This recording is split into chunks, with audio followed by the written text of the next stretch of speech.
Hi guys, in this lesson we are going to be looking at setting up a SQL server on our machine. Now, finding SQL Server install files is as easy as a Google search. I literally just googled SQL Server and the very first search result is good enough for me. You will see that you have different tools or different years.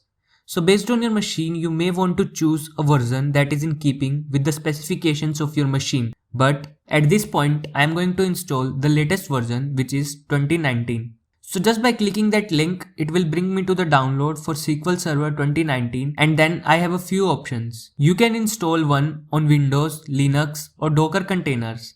They have given different installation instructions. And you have all the things that you can look at. But we really want to focus on the free versions, which are developer version and the Express version. So Express is a free edition that is ideal for development purposes and for very small applications on the server side desktops, whereas developer is full featured. So you actually have different editions like professional and enterprise, and you see here Azure and on premises, and it varies based on it. But then based on the version that you select when it comes to the on premises, you realize that you have an evaluation for the enterprise edition or the professional edition. So you can have a look at them and see the different things that are mentioned over here, right? So you can look through them, but at the end of the day, we want to go with the one that is free for the development and educational purposes. So in this playlist, I will be using Express.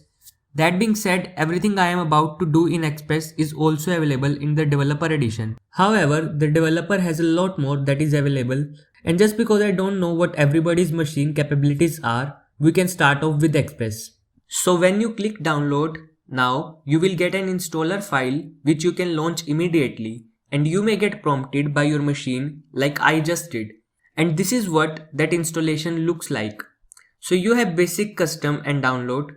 Now I am using Express, and as you can see, the setup is very simple and it's very easy to maneuver with. So you can go ahead, hit basic acceptance, choose where you want to go if not in the default location. Also make sure you have enough space relative to the download size, and then you can hit install. Now, when that installation is done, we are going to see some pertinent information being presented to you. The first thing that stands out is the instance name. We are going to see SQL Express. I have SQL Express 01. The only reason for this difference is that I already have SQL Express installed on my machine. So in other words, I have one version of SQL Express installed and I am installing another one. For every time I would install, I would get to a different instance name. And instance is like a container that has all of the databases in it. So based on the instance that you connect to, right, then you would be storing in your databases on that instance.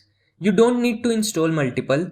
I am just explaining a way that I have different name from you. If you have gotten to this page successfully, then you have successfully installed an obscure Express instance on your machine.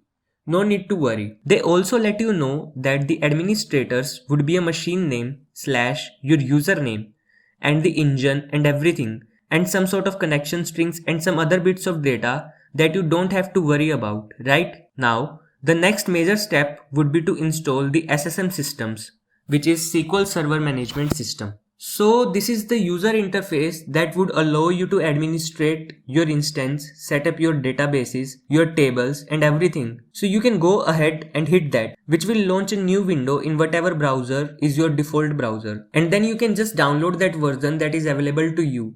So when you finish and you install that, and the installation of that is fairly simple and straightforward. You will get this prompt and you just click install and next. So I am not going to walk you through step by step.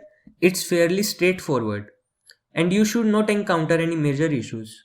Now, when all of that is done, you would have completely and successfully installed a SQL Server on your machine. Whether this is your personal laptop or a server laptop, it is now capable of hosting and administrating databases. So stick around, because in the next video we are going to look at how to connect to our databases and start interacting with the data. Thank you.